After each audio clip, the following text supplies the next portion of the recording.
ဘုရားမြတ်စွာရဲ့အဆုံးအမဖြစ်တဲ့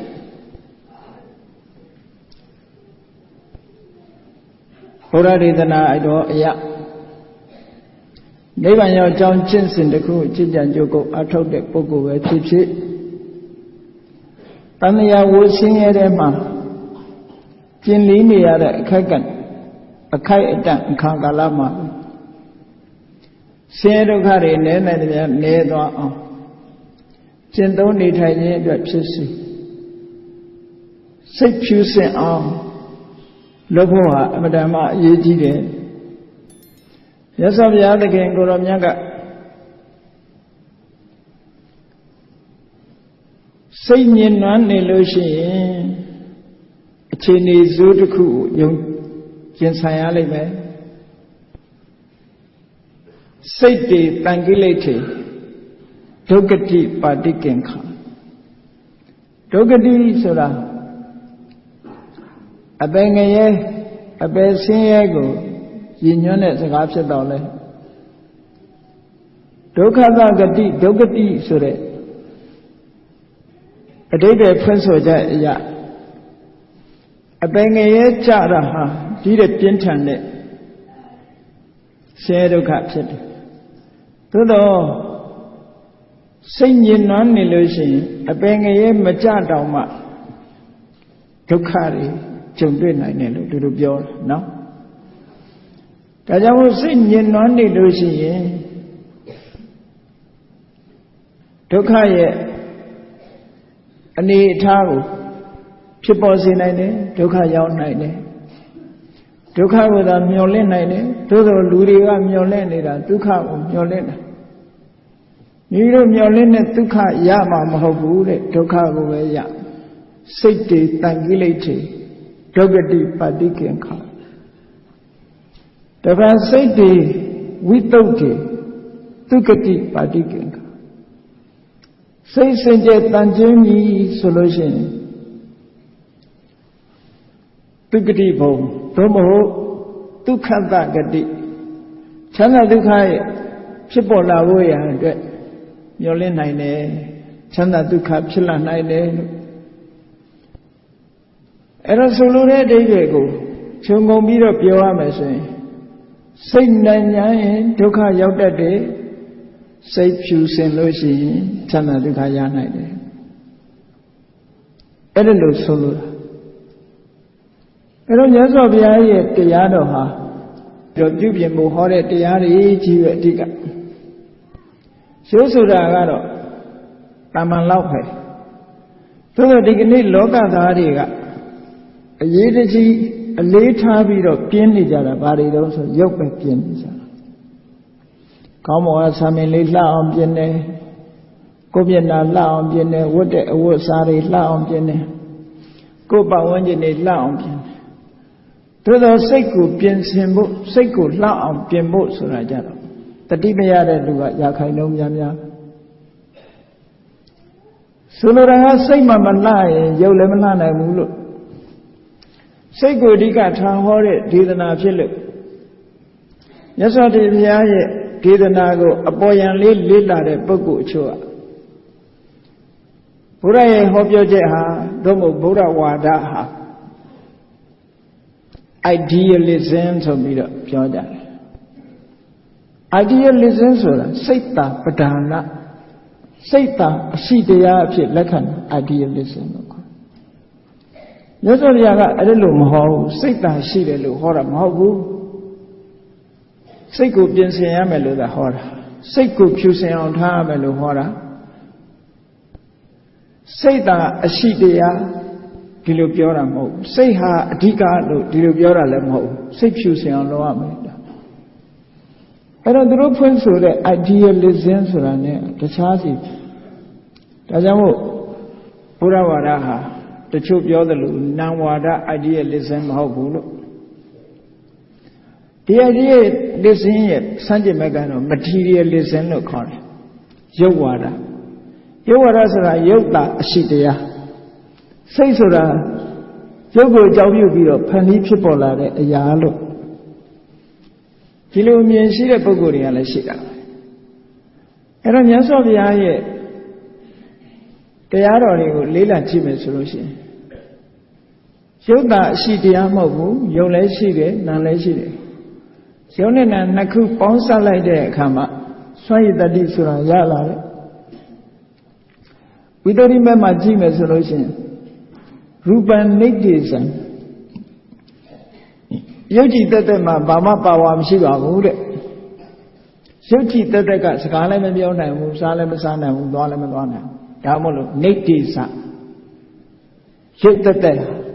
ပါဝါမရှိဘူးစွန့်ရည်တတ်တယ်မရှိဘူးလို့ပြောတယ်နာနဲ့ပေါင်းစပ်မှနန္တရားနဲ့စိတ်နဲ့ပေါင်းစပ်လိုက်တဲ့အခါမှာရုပ်ဟာစကားပြောတယ်စားတယ်သွားတယ်စသဖြင့်လှုပ်ရှားမှုတွေဖြစ်ပေါ်လာဒါကိုယ့်ကိုယ်ဆင်ញင်စဉ်းစားကြည့်ပေါ့မြတ်စွာဘုရားဒီဟောထားတဲ့တရားတော်တွေဟာမြတ်စွာဘုရားကိုယ်တိုင်ကတန်ဋိဋ္ဌိကိုယ်တိုင်မြင်နိုင်တယ်လို့ပြောထားတာကိုမကြည့်ရင်တော့မမြင်ဘူးပေါ့လောကမှာတတိမမှုဂူမမြင်ဆိုတာဒါကြောင့်မို့တတိတံစင်ညာကိုအရင်ထူထောင်ရတတိရှိရမယ်ကိုယ့်ရဲ့အခြေအနေကိုကိုယ့်အကိုထိုင်ပြီးတော့လေးလာကြည့်စိတ်ကိုလေးလာတယ်ရုပ်ကိုလေးလာအဲ့ဒီလေးလာတာကိုပဲဒီကနေ့ခေတ် meditation လို့ခေါ်တာအဲ့တော့ကမ္မထာထုတ်တယ်ကမ္မထာထုတ်တယ်အဓိပ္ပာယ်ကိုယ့်ကိုပြန်လေးလာကိုယ့်စိတ်ကိုလေးလာတယ်ကိုယ့်ရုပ်ကိုလေးလာစိတ်အခြေအနေတွေဘယ်လိုဖြစ်တယ်ရုပ်အခြေအနေတွေဘယ်လိုဖြစ်တယ်သိအောင်လေ့လာတာအဲ့ဒါလိုလေ့လာမှသိတာမလေ့လာလို့ရှိရင်မသိဘူးဒါကြောင့်မို့ဒါတွေကလေ့လာလိုက်ပဲဆိုလို့ရှိရင်အခြေအနေတွေကိုအကုန်သိလာရုပ်ကိုယ်တိုင်လည်းနိဋ္ဌိစပါဝါမရှိဘူးလို့ဟောတာမဟုတ်ဘူးမြတ်စွာဘုရားနာမံပိနိဋ္ဌိစံနန္တရားဟာလည်းပဲသူ့ကြည်တက်တက်ဆိုပါဝါမရှိဘူးဟုတ်တယ်လေနန်ကြီးတက်တက်ဘယ်လိုလမ်းလျှောက်နန်ကြီးတက်တက်လမ်းလည်းမလျှောက်နိုင်ဘူးထမင်းလည်းမစားနိုင်ဘူးစကားလည်းမပြောနိုင်ဘူးနန်ကြီးတက်တက်ဆိုဟောနှစ်ခုပေါင်းလိုက်ပြီဆိုလို့ရှိရင်နန်ကစကားပြောခြင်းတော့ယုတ်ကပြောပေးရတယ်နန်ကစားခြင်းတော့ယုတ်ကစားပေးရတယ်နှစ်ခုပေါင်းလိုက်မှအလုပ်ဖြစ်တယ်လို့ပြောဝိတ္တိမတ်မှာတေချာလေးလာကြည့်အဲ့ဒီလိုဟောထားတာဟာမြတ်စွာဘုရားရဲ့အလိုကြပဲအဲ့တော့မြတ်စွာဘုရားရဲ့ဝါဒကိုရုပ်တာအရှိတရားလို့ဆိုတဲ့ materialism လို့လည်းပြောလို့မရဘူးနန္တာအရှိတရားလို့ပြောတဲ့ idealism လို့ပြောလို့မရဘူးဒါကြောင့်မို့ပြောလိုက်တာတော့ဘာလဲလို့ဆို realism လို့ပဲပြောလို့ရတယ် realism ဆိုတာအမှန်ကိုဖော်ပြတဲ့ဝါဒတကယ်လက်တွေ့အရှိကိုသာလည်းပြောတယ်အမှန်ကိုသာလည်းပြောတယ်ဒါကြောင့်မို့လို့မြတ်စွာဘုရားတရားတော်တွေကအမှန်သိအောင်ကြိုးစားအထောက်ကြအမှန်မသိသေးသမျှတန်တရားမလွတ်ဘူးအမှန်မသိရင်အမှားသိနေတယ်အမှားသိနေတာကိုအဝိဇ္ဇာလို့ခေါ်တာပဲအဲ့ဒီအဝိဇ္ဇာရှိနေလို့ရှိရင်သင်္ခါရလို့ဆိုတဲ့ဘဝတစ်ခုကိုတိဆောက်ပြုပြင်နိုင်တဲ့ကံတရားတွေကိုလုပ်အဝိဇ္ဇာဆိုတဲ့ကိလေသာ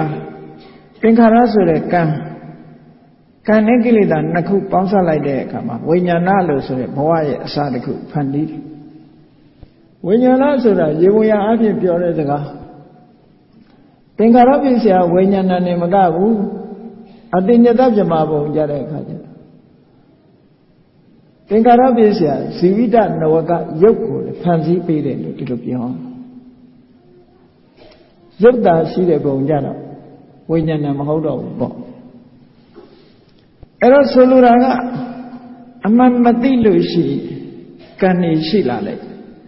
ကောင်းကံဆိုးကံဆိုတာရှိလာလို့ရှိရင်ဘဝတစ်ခုကပေါ်လာလိမ့်မယ်ဒါဟာအဓိကအချက်အဲ့တော့အမှန်သိအောင်လုပ်ရမယ်လို့ဆိုလို့ဒါဗုဒ္ဓဟောကြားတော်မူခဲ့တဲ့တရားပဲအမှန်သိအောင်လုပ်ဖို့အတွက်ဘာအရေးကြီးတုံးလို့မေးမယ်ဆိုရင်စိတ်ဖြူစင်အောင်လုပ်ဖို့အရေးကြီးကဲဘုန်းကြီးတို့တွေဆင်ခြင်စဉ်းစားကြည့်အမှန်သိဖို့ရာအတွက်စိတ်ဖြူစင်စေရမယ်ဆိုစိတ်ဟာဘာနဲ့ဥပမာတူလို့ဆိုကိုယ်အိမ်မှာအသုံးပြုနေတဲ့ ရေချိုးခန်းထဲတို့မျက်နှာသစ်ခွက်ရှေ့တို့ချိတ်ထားတဲ့ဒီကနေ့ခေတ်မှာတော့ပဓာနဲ့လှုပ်ထားတဲ့မှန်နဲ့ပဓာနဲ့လှုပ်ထားတဲ့ချိเสียကြေးမှန်ဆိုတာရှိတယ်ရှေးတုန်းခေတ်တုန်းကတော့ကြီးပြားကိုပြောင်းဝဲနေအောင်ပုတ်လိုက်တာကြေးမုံလို့ခေါ်တာဒါကြောင့်မလို့ကြေးပြားကိုဝဲနေအောင်ပုတ်ထားအဲ့ဒါကိုကြည့်ကြအဲ့တော့မှန်မြင်လေးဟာမဝမရှိပဲနဲ့ကြည်လင်းလင်းဖြစ်လေရုပ်ပုံဟာပြင်းပြင်းဖြစ်လေချင်းမုံလေးကကြည်လင်းလင်းဖြစ်လေမိမိရဲ့မျက်နှာရိပ်ဟာပြင်းပြင်းမြင်ရလေပဲအဲ့တော့ကိုယ်စိတ်အခြေအနေကလည်းဒီလိုပဲစင်ကြယ်လေးမိမိရဲ့တဏ္ဍာမှာရှိတဲ့သဘာဝတရားတွေကိုပြင်းပြင်းမြင်ရလေပဲမိမိတဏ္ဍာမှာရှိတဲ့သဘာဝတရားတွေကိုပြင်းပြင်းမြင်ရင်လို့ရှိရင်စိတ်ကိုကြည်လင်းလင်းဖြစ်အောင်လုပ်ပါလို့ဒီလိုဆိုလိုတာပေါ့အဲ့တော့မြတ်စွာဘုရားဟောတဲ့တရားကအလွန်လက်တွေ့ကျတဲ့တရားရှိလက်တွေ့ကျတဲ့တရားဒါကြောင့်မို့မြတ်စွာဘုရားကဒီမဟာအတ္တပုရတုတ်တို့မြတ်စွာဘုရားနိကေလာတဲ့တုတ်တွေထဲမှာကျင့်စဉ်တစ်ခုနဲ့ပတ်သက်ပြီးတော့ယဟန်တွေကိုဥတီဟောပေမဲ့လို့နိဗ္ဗာန်ရောက်အောင်ကျင့်ကြံတဲ့ပုဂ္ဂိုလ်တိုင်းအစဉ်စဉ်ကျင့်သုံးကြအဲ့ဒါကိုတော့မေ့ထားလို့မဖြစ်ဘူးကိုယ်ကောင်းမှုလုပ်ပြီးဣရမေပုံညာနိဗ္ဗာန်တပစ္စယောဟောတုလို့ဆိုတာဟာဥတီချက်ရည်စူးချက်စိတ်ရဲ့ဥတီချက်ရည်စူးချက်ကလေးပဲပြောတာတကယ်လက်တွေ့လုပ်ရမယ့်ကိစ္စတွေရှိသေးတယ်လောကလူတွေဟာစိတ်ကူးနေုံနဲ့ဘာမှတော့ဖြစ်ဘူးစိတ်ကူးတဲ့နောက်မှာကြံရွယ်ချက်နဲ့လှုပ်ဆောင်ချက်ကြံရွယ်ချက်ရှိလာပြီဆိုရင်လှုပ်ဆောင်ချက်နောက်ကလိုက်ရမလိုက်ဘူးဆိုလို့ရှိရင်ကြံရွယ်ချက်ထားမြောက်မှာမဟုတ်ဘူးဒါလက်တွေ့အနေနဲ့အမတန်မှထင်ရှားတယ်အဲ့မှာနိဗ္ဗာန်ကိုသွားခြင်းပြီဆိုလို့ရှိရင်ဘာကိုပြင်ရမှာလဲဆိုကိုယ်စိတ်လေးကိုပြင်စိတ်လေးကိုတန်ရှင်းအောင်လုပ်ရ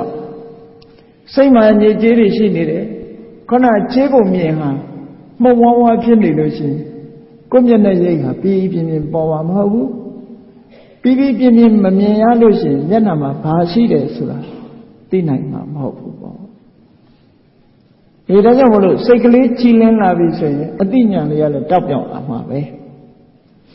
အသိဉာဏ်နဲ့မြင်ရမှာကိုဒါကြောင့်မို့စိတ်ကြည်လင်အောင်ကြိုးစားတယ်စိတ်ကြည်လင်ဖို့ရအတွက်အခြေခံတွေလုပ်ဖို့လိုအပ်တယ်ဘာတွေလုပ်ရအဲ့ဒီအခြေခံတွေဆိုတာကိုမှတ်ထားဖို့လိုအပ်တယ်ပေါ့နံပါတ်1စိတ်ကြည်လင်ဖို့ကြိုးစားမယ်ဆိုလို့ရှိရင်ဟိရိဥတ္တပဆိုတဲ့တရားကိုရှင်းဆိုတည်ဆောက်ကိုယ့်ရဲ့စိတ်ထဲနှလုံးထဲမှာဟိရိနဲ့ဥတ္တပဟိရိဆိုတာမဟုတ်တာလောက်ရမှာရှက်တယ်အဲ့ဒါကိုပြောတာနော်ရှက်တယ်ဆိုတာလူတွေမှာလူကြတဲ့စကားပြောရမှာရှက်တာတို့ဘုသွားရှက်ဒါမျိုးတွေပြောတာမဟုတ်ဘူးမဟုတ်တာလောက်ရမှာရှက်တယ်မဟုတ်တာပြောရမှာရှက်တယ်အကုသိုလ်ဒုစရိုက်တွေနဲ့ပတ်သက်ပြီးတော့ကိုယ်တဏ္ဍာမှာဖြစ်လာမှာရှက်တယ်ယွန်းတယ်အကုသိုလ်မှန်တယ်မြတ်မုန်းတီးတယ်ဟောအဲ့ဒါကိုဟိရိလို့ခေါ်တာနော်အကုသိုလ်ကိုရှက်ဖို့လို့မရှက်ဘူးဆိုလို့ရှိရင်လုံနေတဲ့ပုဂ္ဂိုလ်အကုသိုလ်လုပ်ပြီးဆိုလို့ရှိရင်ဒါမရှက်လို့လုပ်တာလို့ပဲပြောအောင်လူတွေကအဲ့ဒါကိုအဲ့ဒါလောက်ထိအောင်မသိကြတော့လူကြားထဲမှာဟိုဟာဒီဟာလုပ်ရင်အရှက်မရှိလိုက်တာနဲ့ပြောကြတယ်နော်တကယ်ကအရှက်မရှိဘူးဆိုတာကာဒုစရိုက်ဝစီဒုစရိုက်မနောဒုစရိုက်ကောသနာမှာဖြစ်ခွင့်ပေးထားရင်အရှက်မရှိဘူးလို့ပဲပြောမှာပဲ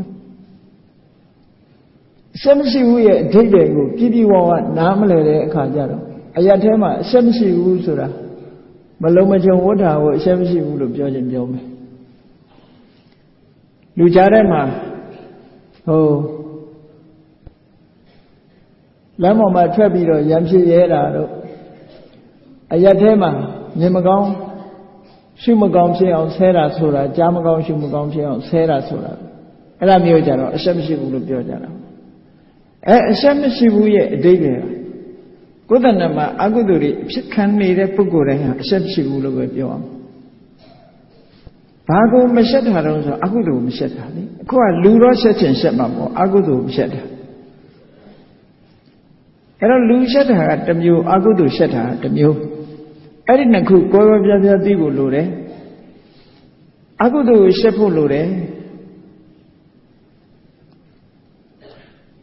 အကုသိုလ်ကိုရှက်တာကိုဆက်ဆုပ်တာကိုဟိရိလို့ခေါ်တယ်ဥတ္တပဆိုတာကြတော့အကုသိုလ်နဲ့ပတ်သက်ပြီးတော့လန့်နေကြောက်တယ်လန့်နေကြောက်တယ်ဆိုတာအကုသိုလ်မိမိတဏ္ဍာမှာဖြစ်လာမှာကြောက်တယ်အကုသိုလ်မိမိတဏ္ဍာမှာဖြစ်ပေါ်လာလို့ရှိရင်ခံရမယ့်အကျိုးဆက်တွေကိုလည်းကြောက်တယ်ဟောအဲ့ဒါကိုစာပေကျမ်းဂန်တွေမှာထင်ရှားဥပမာတစ်ခုပြောထားတယ်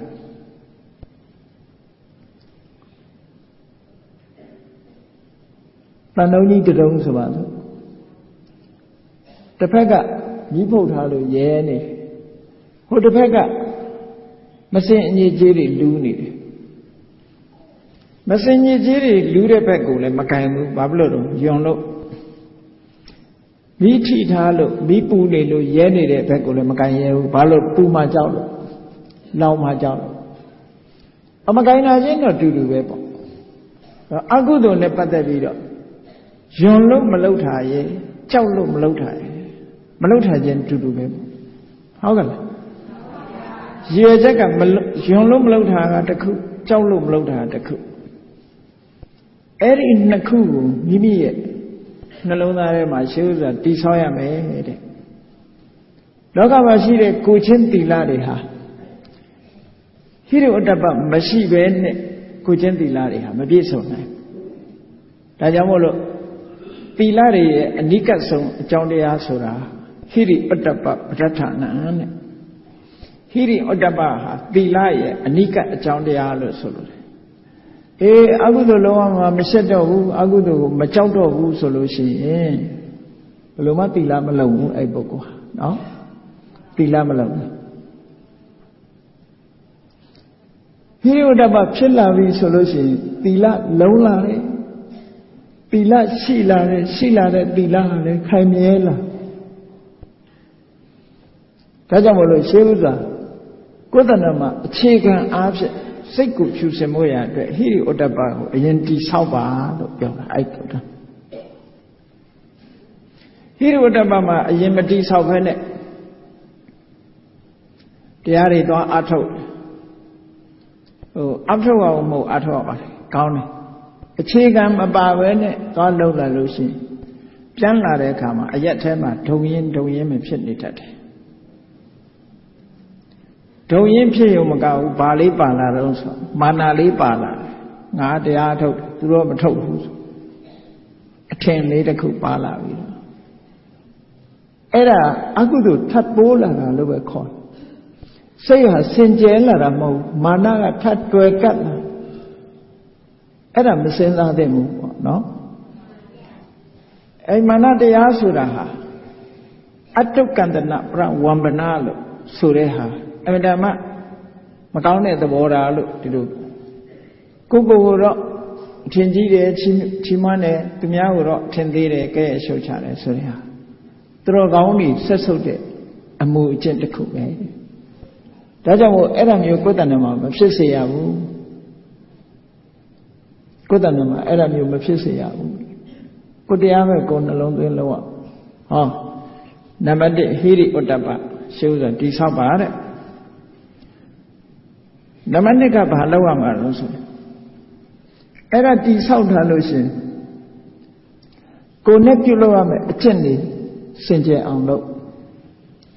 ဒါကဘာပြောတာတော့ဆိုကာယကံနေစင်ကြယ်ရမယ်လို့ပြောတာကာယကံကဘယ်လိုစင်ကြယ်တာတော့ဆိုရင်သူများအသက်တတ်ချင်းမှရှောင်တယ်ရှောင်ရုံနဲ့မကဘူးတတ္တဝါတွေပေါ်မှာတနာတယ်ဆိုကာယကံစင်ကြယ်တယ်လို့ခေါ်တယ်သူများဥစ္စာခိုးခြင်းမှရှောင်ခြင်းတယ်မတရားတဲ့နည်းနဲ့ယူခြင်းမှရှောင်ခြင်းတယ် ရှောင်ကြုံနေမကဘူးသူများပစ္စည်းဆိုလို့ရှိရင်လုံးဝမလို့ချင်းပေးတာကဏ္ဍမှတပါသူများပစ္စည်းကိုကဲအောင်လုပ်တယ်ဟောကာယကံမှုစင်ကြယ်ကာမိတုမိစ္ဆာစာရမှရှောင်တယ်ရှောင်ယူနေမကဘူးစိတ်နဲ့တောင်မပြတ်မအောင်ကြိုးဆိုင်တယ်ဟောကာယကံမှုစင်ကြယ်အဲ့ဒီစင်ကြယ်အောင်အရင်လုပ်တယ်ပြီးတဲ့ခါကျတော့ဘာစင်ကြယ်အောင်လုပ်ရမှာလို့ဆိုဝစီတမာစာရနောက်ကပြောတဲ့ကိစ္စတွေလည်းပဲနောက်ကပြောတဲ့စကားတွေလည်းပဲစင်ကြယ်အောင်လုပ်လိမ့်မပြောဘူးမှန်တာပဲပြောတယ်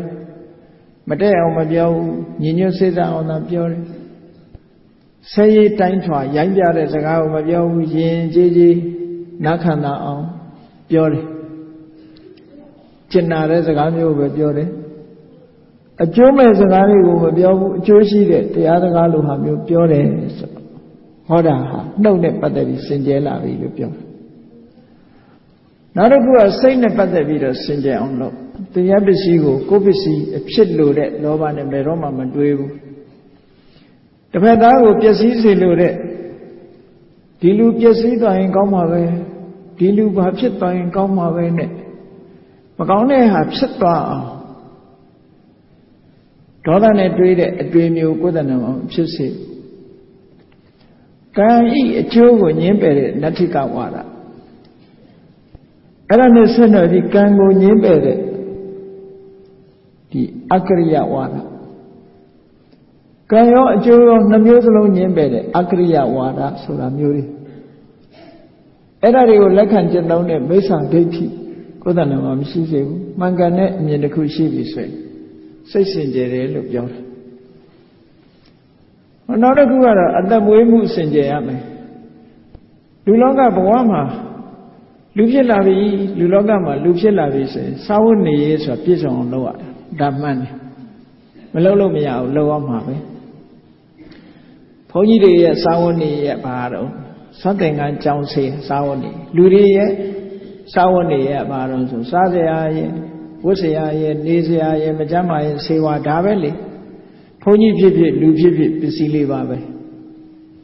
သို့တော့အခေါ်လေးကွဲတယ်သူပစ္စည်းလေးပါကိုဖြစ်ပေါ်လာစေဖို့အကြောင်းတရားကွဲကြတယ်လူမှလည်းစားစရာရှိရမယ်ဝတ်စရာရှိရမယ်နေစရာရှိရမယ်မကြမ်းမာရဲ့ဆေးဝါးရှိရမယ်ဘုန်းကြီးတွေလည်းဒါပဲပစ္စည်းလေးပါအဲ့ဒါရဖို့ရအတွက်မတရားတဲ့နီလန်းနဲ့လှုပ်တဲ့လူမတရားတဲ့နီလန်းနဲ့အသုံးပြုပြီးတော့ရှာတဲ့ဘုန်းကြီးဒါမိစ္ဆာအာစီဝါလို့ခေါ်တယ်ဓမ္မလမ်းကြောင်းအတိုင်းရှာဖွေတယ်ဓမ္မလမ်းကြောင်းအတိုင်းရအောင်ကြိုးစားတယ်ဆိုရင်တမ္မာအာစီဝါအဲ့ဒါလို့အသက်မွေးမှုနဲ့ပတ်သက်ပြီးတော့လည်းစင်ကြယ်စေရမယ်ဒါစိတ်ဖြူစင်အောင်လုပ်ပြီဆိုလို့ရှိရင်ဒီအချက်တွေဟာအရေးကြီးတယ်လို့ဒီလိုပြောတာနောက်တစ်ခုကဘာလို့ဆိုလို့ရှိရင်မျက်စိနာနာတရားကိုစိတ်လို့ခေါ်တယ်ဣန္ဒြေ6ပါးကိုထိမ့်သိမ်းစောင့်ရှောက်ဖို့လိုတယ်ဣန္ဒြေထိမ့်တယ်ဆိုတာကြည်ကျင်တာမကြည့်ရဘူးနားထောင်ကျင်တာမထောင်အောင်ဒီလိုပြောတာမဟုတ်ဘူးဣန္ဒြေထိမ့်တယ်ဆိုတဲ့အဓိပ္ပာယ်ကမျက်စိကကြည့်စရာကြည့်ပြီးတော့လောဘဒေါသမဖြစ်စေနဲ့လောကလူတွေကမထိမ့်ဘူးဆိုရင်မျက်စိကနှစ်သက်စရာမြင်ရင်လောဘဖြစ်လိုက်တယ်မုန်းတီးစရာမြင်လို့ရှိရင်ဒေါသဖြစ်လိုက်တယ်အသိဉာဏ်ကင်းမဲ့လို့ရှိရင်မောဟဖြစ်တယ်ဆိုဟောလောဘဖြစ်လိုက်ဒေါသဖြစ်လိုက်မောဟဖြစ်လိုက်နားကကြားလိုက်ရင်လည်းလောဘဖြစ်လိုက်ဒေါသဖြစ်လိုက်မောဟဖြစ်လိုက်နှာခေါင်းကအနံ့ရအရာထဲဆိုတာဆိုပြီးဘယ်ကငပိကြော်တာတော့ငရုတ်သီးကြော်တာစပြီးတော့နော်အနံ့ရလာလို့ရှိရင်လောဘဒေါသဖြစ်တတ်တယ်လေကိုကြိုက်တဲ့ဟာလေးဆိုမွေးလိုက်တာပေါ့မကြိုက်တာကြတော့နံလိုက်တာဟောလျှာနဲ့အလည်းလောဘဖြစ်တတ်တယ်ဒေါသဖြစ်တတ်တယ်မောဟတွေဖြစ်တတ်တယ်ခန္ဓာကိုယ်အထိတွေ့နေလဲလောဘတွေဖြစ်တယ်ဒေါသတွေဖြစ်တယ်မောဟတွေဖြစ်အဘိဇ္ဇာဒေါမနတလို့ဆိုတဲ့ဒီအကုသိုလ်တွေလာနေစိတ်ထဲကကြံတွေးရင်လည်းဒါမျိုးတွေလာတတ်တယ်။အော်မျက်စိနာနာလျှာကိုယ်စိတ်လို့ခေါ်တယ်။ဆရာလွှမ်းမိုးပြီးတော့ကြီးစိုးထားတဲ့ဣန္ဒြေ6ပါးကိုအဲ့ဒီဣန္ဒြေ6ပါးတကား6ပေါက်ကနေပြီးတော့အကုသိုလ်တွေမဖြစ်အောင်တတိဆိုတာနဲ့ဆုတ်ပိတ်ပြီးတော့အသိပညာနဲ့ ဖယ်ရှားပြစ်နေတာဒါအိန္ဒိယကိုလုံအောင်လုပ်တယ်လို့ဒီလိုပြောတာနော်အဲ့တော့နီးစနစ်ကိုမသိဘူးဆိုရင်အိန္ဒိယကြီးဆိုတာတချို့ကမျက်လွှာကြီးချပြီးတော့တောင်ကြီးမြောက်ကြီးမကြည့်ပဲနေတာကိုအိန္ဒိယရှိတယ်လို့ထင်နေမှာနော်သူတွေးချင်ရတွေးရင်မနှိမ့်တည်းမလုံဘူးလေအကုသိုလ်တွေကမျက်စိကတော့မဝင်ဘူးမှိတ်ထားလို့မျက်စိမှုံရင်လည်းဝင်ရင်မှဝင်မှာပါနော်နားကမကြားလို့နားကဝင်ရင်မှဝင်မှာပေါ့နှာခေါင်းကအနတ်မရတဲ့ယောဂဖြစ်လဲဝင်ရင်မှဝင်မှာပေါ့အဲ့တော့လျာတို့ကိုယ်တို့လည်းထို့တူပဲပေါ့ဆိုလိုရင်းကအကယ်၍သာမျက်စိကြီးအောက်ချနေတာကိုအိန္ဒိယရတယ်လို့ယူဆမယ်ဆိုလို့ရှိရင်မျက်မမြင်နေအိန္ဒိယရနေတာပဲကြည့်မှကြည့်လို့မှမမြင်နိုင်သူတို့အိန္ဒိယလုံတယ်လို့ပြောလို့ရမရဘူးတကား6ပေါက်သူကသူပိတ်ထားပဲရှိတယ်အကုသိုလ်ကတော့ဝင်လို့မရလို့သာမဝင်ဘူးဝင်တာပဲဝင်မှာဝင်လို့ရတဲ့နေရာဝင်နေမှာပဲဟုတ်ကဲ့လား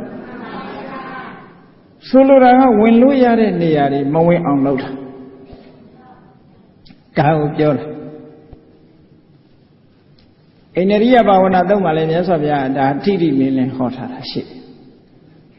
အဲ့ဒါလို့အိန္ဒိယေတုဂௌတ္တဒွါရအိန္ဒိတွေကနေအိန္ဒိတွေမှာတကားလုံခြုံအောင်ထိန်းသိမ်းဆောင်ရှောက်မှုဆိုတာလိုအပ်တယ်နောက်တစ်ခုကဘာလို့ဆိုရင်ဘောဇနိမတ္တင်ညွတ်တာအစာအာဟာရစားတဲ့အခါမှာဆင်ញင်တုံတရားနဲ့စားဖို့လိုအပ်တယ်ဆိုလိုတာကတော့ကြိုက်လို့စားတာလားစားတဲ့လို့စားတာလားဒီနှစ်ခုရှိရဘာအတွက်စားတာရည်ရွယ်ချက်မှန်မှန်ကြိုက်လို့စားတာဆိုမမှန်ဘူးဟုတ်ကဲ့လားစားတဲ့လို့စားတာအစာအာဟာရမစားလို့ရှိရင်ခန္ဓာကိုယ်ကြီးတည်တတ်မှာမဟုတ်ဘူးအလုံးလုံးနဲ့မှာမဟုတ်ဘူးအဲ့တော့ခန္ဓာကိုယ်ဆိုတာတပိတ္တအာဟာရဖြစ်တိကအာဟာရကြောင့်တည်တယ်စားတဲ့နဲ့ဘာအတွက်စားတယ်ခန္ဓာကိုယ်တည်ထမ်းဖို့သက်ရှိဖို့လုံးလုံးနိုင်ဖို့ဆိုတဲ့မှန်ကန်တဲ့ရည်ရွယ်ချက်တွေကိုသိပြီးတော့စားတာမတ္တညူလို့ခေါ်တယ်ပြီးတော့စားတဲ့အခါမှာလည်းအတိုင်းတာလေးနဲ့ကြိုက်ပြီဆိုရင်နင်းကန်စားအစာမကြေယောဂါတွေဖြစ်အဲ့ဒါလည်းအတိုင်းတာတစ်ခုမသိဘူးလို့ပြောတာပဲနော်အဲ့တော့အတိုင်းတာတစ်ခုသိပြီးတော့စားရမယ်တဲ့ဒါတွေကစိတ်စင်ကြယ်မှုစိတ်ရဲ့အညစ်အကြေးတွေကိုဖယ်ရှားတော့မယ်ဆိုရင်အခြေခံအားဖြင့်လိုအပ်ချက်တွေလို့ဒီလိုပြောတာနောက်တစ်ခုကတော့ဇာကရိယာနုယောဂနိုးနိုးကြာကြာ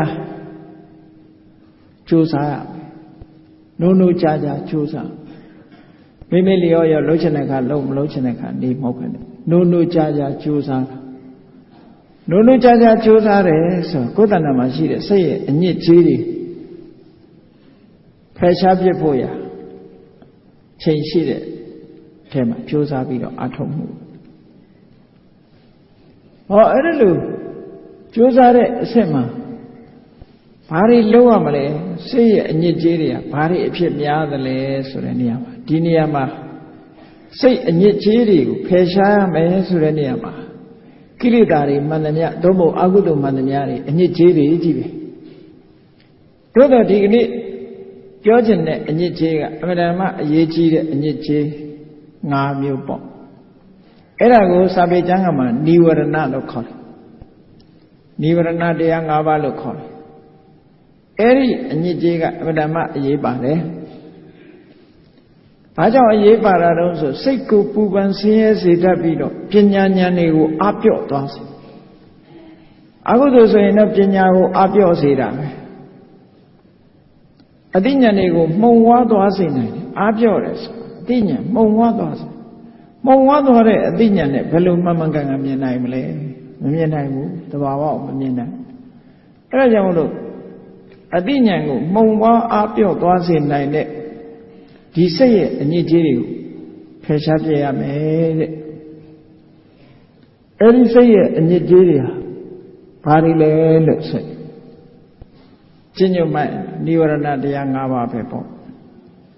အဲ့ဒါကိုမြတ်စွာဘုရားကအသေးစိတ်ဟောထားတာနိဝရဏတရား၅ပါးကိုအများသိတာကမ္မစ္ဆန္ဒဆိုတဲ့နာမည်နဲ့နိဝရဏဆိုတာရှိတယ် ကာမိဆန္ဒဆိုတာကာမဆိုတာလိုချင်စရာအာယုန်တွေကိုဆန္ဒကလိုချင်တယ်လိုချင်စရာအာယုန်တွေကိုလိုချင်နေတဲ့တဏှာလောဘကာမိဆန္ဒဆိုလိုတာကာမဂုဏ်အာယုန်တွေပေါ်မှာစိတ်ဝင်စားပြီးဒီပေါ်မှာတွေ့တာမှုတွေများပြားနေတယ်အဲ့ဒါဒီများပြားနေတရားပွဲတော်မလာနိုင်ဘူးဟုတ်ကဲ့လားသို့တော့ဒီသုတ္တံမှာတော့မြတ်စွာဘုရားကကာမိဆန္ဒဆိုတဲ့အသုံးကိုမသုံးဘဲနဲ့ဘာသုံးထားလဲဆိုအဘိဓါဆိုတဲ့အသုံးကိုသုံးထားတယ်အဘိဓါဆိုတဲ့အသုံးနဲ့ဟောထားတယ်အဘိဓံလောကေပဟယလောကဆိုတာလောကပေါ်မှာဖြစ်ပေါ်တတ်တဲ့အဘိဓါကိုဖယ်ရှားရမယ်တဲ့ဒါအညစ်အကြေးတစ်ခုကိုတုတ်တယ်ဒါဖြင့်လောကဆိုတာဘာကိုပြောတာတုံးဆိုဥပါဒာနဲ့ခန္ဓာ၅ပါးကိုပြောတာတဏှာဒိဋ္ဌိတွေကဆွဲလန်းနေတဲ့ခန္ဓာ၅ပါးတဏှာဒိဋ္ဌိတွေဆွဲလန်းပြီးတော့တဏှာဒိဋ္ဌိတွေဖြစ်ပေါ်နေတဲ့ခန္ဓာ၅ပါးဖြစ်ပေါ်နိုင်တဲ့ခန္ဓာ၅ပါးဥပါဒာနဲ့ခန္ဓာ၅ပါးလို့ခေါ်တယ်တဏှာဆိုတဲ့ငါဟာဆိုတဲ့အတွေးတွေဖြစ်ပေါ်စေတတ်တဲ့ခန္ဓာငါဟာလို့မှားရင်းတဲ့အယူအဆတွေကိုဖြစ်ပေါ်စေတတ်တဲ့ခန္ဓာတဏှာဒိဋ္ဌိတွေနဲ့ဆွဲလန်းပြီးတော့သိမ့်ပိုက်ထားတဲ့ခန္ဓာမျိုးဥပါဒณะခန္ဓာလို့ခေါ်တယ်ဒါအဓိကကတော့ကိုယ်ခန္ဓာနော်ဥပါဒณะခန္ဓာဆိုတာကိုယ်ခန္ဓာ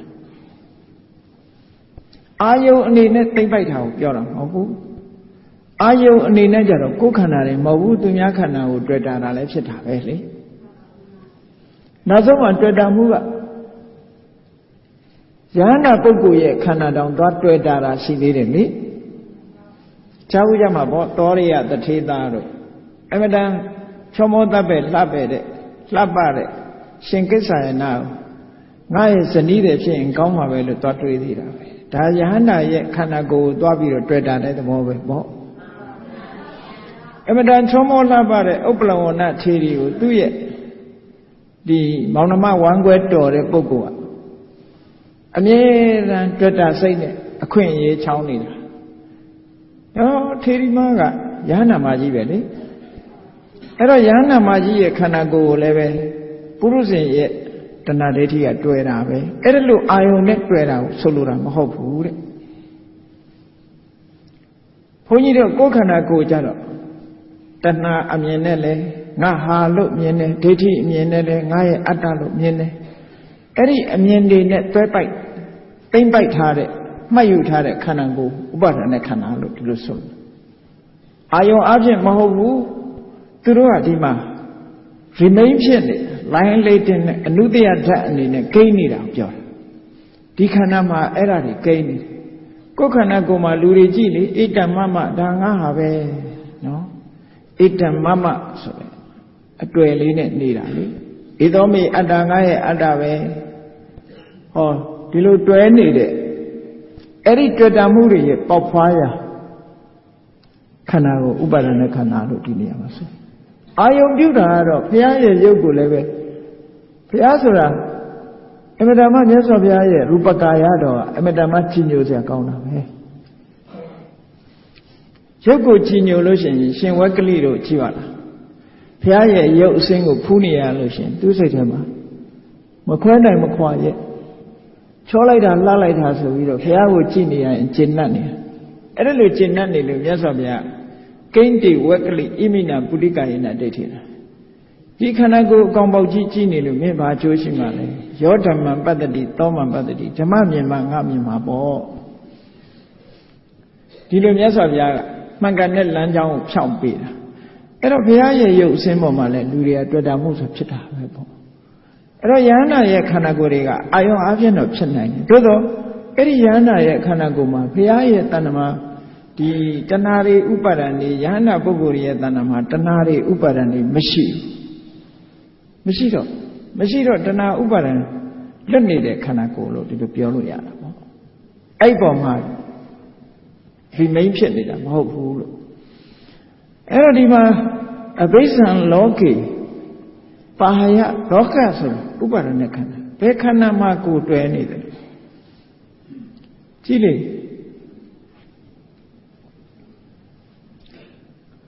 ဒီကိလေသာဆိုတာတွေ့တာတဲ့အပေါ်မှာဖြစ်တာနော်မတွေ့တာဘူးဆိုလို့ရှိရင်ကိလေသာဆိုတာသူကသူငြိမ်းနေတာသူကသူငြိမ်းတဲ့သဘောအခုကသူကသူငြိမ်းတာမဟုတ်ဘူးရှိနေတာကိုနောက်ထပ်မဖြစ်အောင်ငြိမ်းတတ်ရမယ်လို့ပြောတာနော်မလောင်သေးတဲ့မီးကိုသွားငြိမ်းဖို့လိုသလားမလိုဘူးလားစဉ်းစားကြည့်လောင်မလောင်တာဘာသွားငြိမ်းမှလဲမလောင်သေးတဲ့မီးကိုငြိမ်းเสียမှမလိုတာအဲ့တော့လောင်မဲ့အရာကိုတော့ငြိမ်းရလိမ့်မယ်လေသူကသူငြိမ်းသွားတာမဟုတ်ဘူးသူကလောင်မဲ့အချိန်နေရှိရင်မလောင်အောင်လုပ်ရမယ်ပေါ့ဒီလိုဆိုလိုတာပေါ့လောင်မဲ့အချိန်နေရှိနေတာကိုမလောင်အောင်လုပ်ရအဲ့ဒါကိုကသူကသူလောင်တာမရှိလို့မလောင်တာပြောတာမဟုတ်ဘူး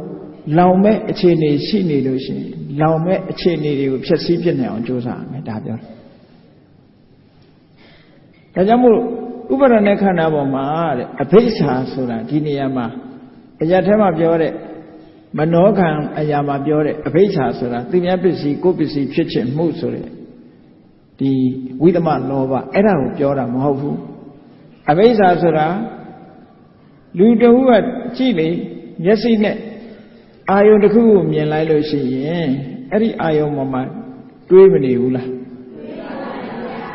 ကိုကြိုက်တာလေးဆိုရင်မလေးကောင်းလိုက်တာလှလိုက်တာလူကျင်လိုက်တာအဲ့ဒီပေါ်မှာတွေးနေတာလေတွေးရုံနဲ့မကဘူးနောက်ကပါထုတ်ပြောတာလှလိုက်တာလူကျင်လိုက်တာနောက်ဆုံးရအောင်ကြိုးစားတာအဲ့ဒါလို့ဖြစ်ပေါ်စေတတ်တဲ့တဏှာမျိုးကိုဒီနေရာမှာအဘိဓါလို့ပြောတာကိုယ်ဝဲပြပြသိဖို့လိုတယ်မဟာသတိပဋ္ဌာန်သုတ်မှာလဲဝိနည်းလောကေအဘိဓါဒေါမနတံလို့အဘိဓါလို့ပဲဟောတယ်မြတ်စွာဘုရားအဲ့ဒီအဘိဓါဟာကာမိစ္ဆန္ဒကိုပြောတာကိုယ်ဝဲပြပြသိဖို့လိုတယ်မနောကံထဲမှာပါတဲ့အဘိဓါကိုပြောတာမဟုတ်ဘူးတရားထုတ်နေတဲ့အချိန်ဘယ်လိုလုပ်အဘိဓါဖြစ်မလဲသူများပစ္စည်းကိုယ်ပစ္စည်းနော်အဲ့ဒီအဘိဓါကိုပြောတာမဟုတ်ဘူးအာယုန်တစ်ခုမြင်လိုက်ရင်အဲ့ဒီအာယုန်ပေါ်မှာလိုချင်တဲ့အတွေးတွေလောဘနဲ့တွေးတဲ့အတွေးတွေကိုမဖြစ်စေနဲ့ဒါကိုဖယ်ရှားပစ်လိုက်လို့ရှိရင်အာယုန်ကိုမြင်မိမဲ့လို့ဒီအတွေးမလာတော့ဖယ်လို့မလာတာမရှိလို့မလာတာမဟုတ်ဘူးတခါတည်းလူကသဘောကောင်းနေတာပတ်ဝန်းကျင်ကောင်းလို့ကောင်းနေတဲ့သဘောကောင်းမျိုးမဆိုလိုဘူးအဆိုးကြတဲ့အကောင်းဖြစ်ရဒီလိုဆိုလိုတာနော်အခုကလည်းလောဘဆိုတာဖြစ်เสียကောင်းလိုက်တဲ့အတိုင်းကြားတဲ့ကမဖြစ်အောင်နေမှလောဘမဖြစ်အောင်ဖယ်ရှားနိုင်မှဒါကိုဆိုလို့တယ်ဒါကြောင့်မို့အဘိဇံလောကေပဟယခန္ဓာလို့ဆိုတဲ့ဥပါဒณะခန္ဓာလို့ဆိုတဲ့လောကမှာတဏှာနဲ့တွေးပြီးတော့ဖြစ်ပေါ်လာတဲ့တဏှာလောဘကိုနောက်ထပ်မပေါ်ရလေအောင်ဖယ်ရှားပြရမယ်အဲ့ဒါလို့ဖယ်ရှားပြခြင်းဖြင့်ဝိကတာဘိစေနစေတတဝိဟရတိအာယုန်တွေပေါ်မှာတွေ့တာမှုကင်းတဲ့စိတ်နဲ့နေရမယ်ဒါစိတ်ရဲ့အညစ်အကြေးကိုဖယ်ရှားခြင်းပဲနော်တွေ့တာမှုကင်းတဲ့နေရမယ်ဒါရှင်ဖယ်ရှားမယ်ဆိုတော့ဘယ်လိုလုပ်ဖယ်ရှားမလဲဖယ်ရှားတဲ့နီလန်းရောရှိရလားရှိတယ်ဖယ်ရှားတဲ့နီလန်းကိုမြတ်စွာဘုရားဟောတာဘာနဲ့ဖယ်ရှားမလဲတတ္တဝါပေါ်မှာတွေ့တာမှုလူပေါ်မှာတွေ့တာမှုနော်တွေ့တာမှုရှိပြီဆိုရင်အတုပဘာဝနာကိုပွားပြီးဖယ်ရှားရမယ်ဒါဖယ်ရှားတဲ့နည်းစနစ်တစ်ခုပဲကာမိဆန္ဒဆိုတဲ့និဝရဏကိုဖယ်ရှားခြင်းလို့ရှိရင်ဟုတ်လားအဲ့ဒီလောဘမဖြစ်အောင်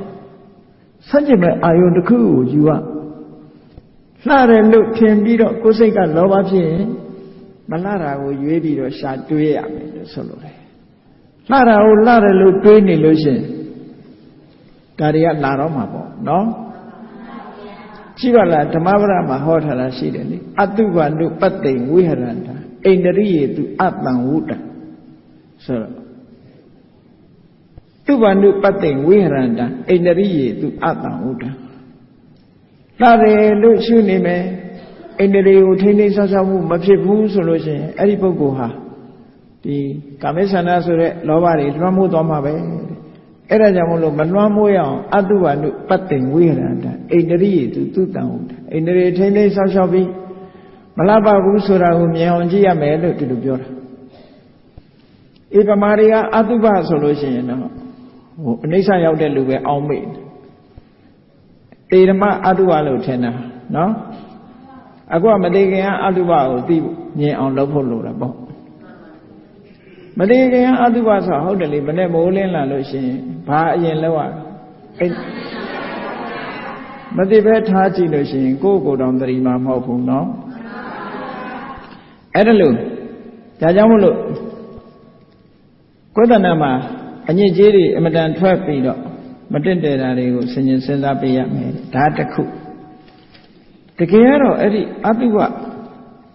နမိတ်ဟာလည်းပဲအတုပအာယုံမတင့်တယ်ဘူးဆိုတဲ့အာယုံကိုမိမိစိတ်ထဲမှာတိဆောက်ပေးတယ်သို့မဟုတ်အတုပဘာဝနာကိုကြိုးစားအထုတ်တယ်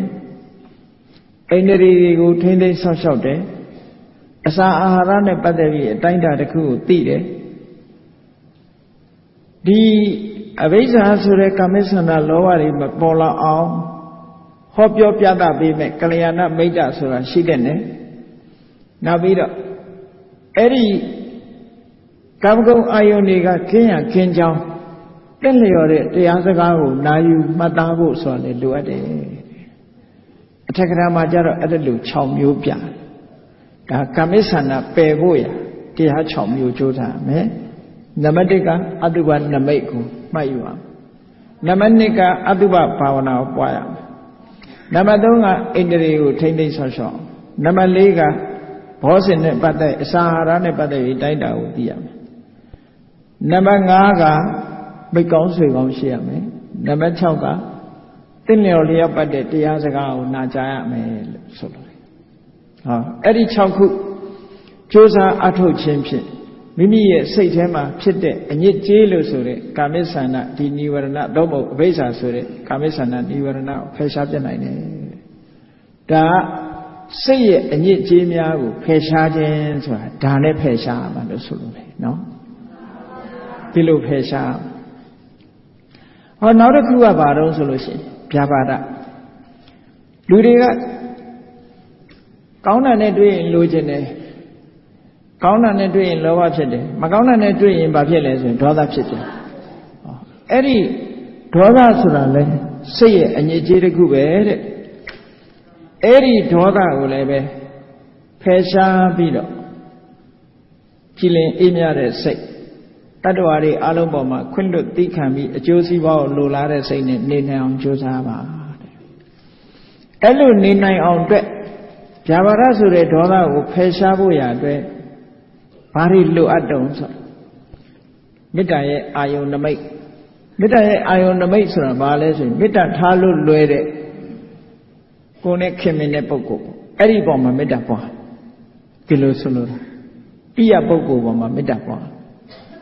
မေတ္တာကိုတိဆောက်တယ်ဆိုတာမုန်းတဲ့ပေါ်မှာသွားတိဆောက်လို့မရဘူးဒါကြောင့်မလို့ကိုယ်နဲ့ခင်တဲ့ပုဂ္ဂိုလ်ကိုယ်နဲ့ခင်တဲ့ပုဂ္ဂိုလ်ဆိုလဲလိန်တူတဲ့ပုဂ္ဂိုလ်ရွေးရလိန်ကွဲတဲ့ပုဂ္ဂိုလ်သွားရွေးလို့ရှိရင်စိတ်ပြောင်းသွားတယ်ဒါကြောင့်မို့လို့တဘာကဝိတဘာကလို့ခေါ်တဘာကဆိုတာယောက်ျားယောက်ျားချင်းမျိုးသမီးမျိုးသမီးချင်းအဲ့ဒါလို့တူတဲ့ပုဂ္ဂိုလ်ပေါ်မှာမေတ္တာကိုတည်ဆောက်အဲ့ဒါကိုမေတ္တာတည်ဆောက်ပြီးမေတ္တာဘာဝနာပွားများအားထုတ်ရမယ်နံပါတ်1ကမေတ္တာနမိတ်အာယုံကိုယူနံပါတ်2ကမေတ္တာဘာဝနာပွားနံပါတ်3ကဘာလို့ဆိုရင်ကံတန်လင်ကိုယ်ပိုင်ရှိတယ်ဆိုတဲ့သဘောတရားကိုဆင်ញင်စဉ်းစားဒါမှအမုန်းမပွားတာငါမုန်းနေလို့ရောဘာဖြစ်မှလဲသူကနဲ့သူလာတာဟောဒီလိုတွေးလိုက်လို့ရှိရင်အမုန်းတရားကိုရှော့ချနိုင်တာပေါ့လူဆိုတာကိုယ်ကံနဲ့ကိုယ်လာကြတာလို့ဆိုတာကိုဆင်ញင်စဉ်းစားပေးရမယ်နောက်တစ်ခုကဘာတော့ဆိုလို့ရှိရင်မေတ္တာရဲ့သဘောတွေနဲ့ပတ်သက်မေတ္တာရဲ့သဘောတွေကိုဆင်ញင်စဉ်းစားပေးမယ်ဒေါသရဲ့အပြစ်တွေကိုဆင်ញင်စဉ်းစားပေးမယ်အဲ့ဒီဆင်ញင်စဉ်းစားပေးခြင်းဖြင့်လဲဗျာပါဒဆိုတဲ့စိတ်ရဲ့အညစ်အကြေးကိုဖယ်ရှားနိုင်ပါတယ်တဲ့နောက်တစ်ခုကတော့မိကောင်းဆွေကောင်းရှိဖို့လိုတယ်ပေါ့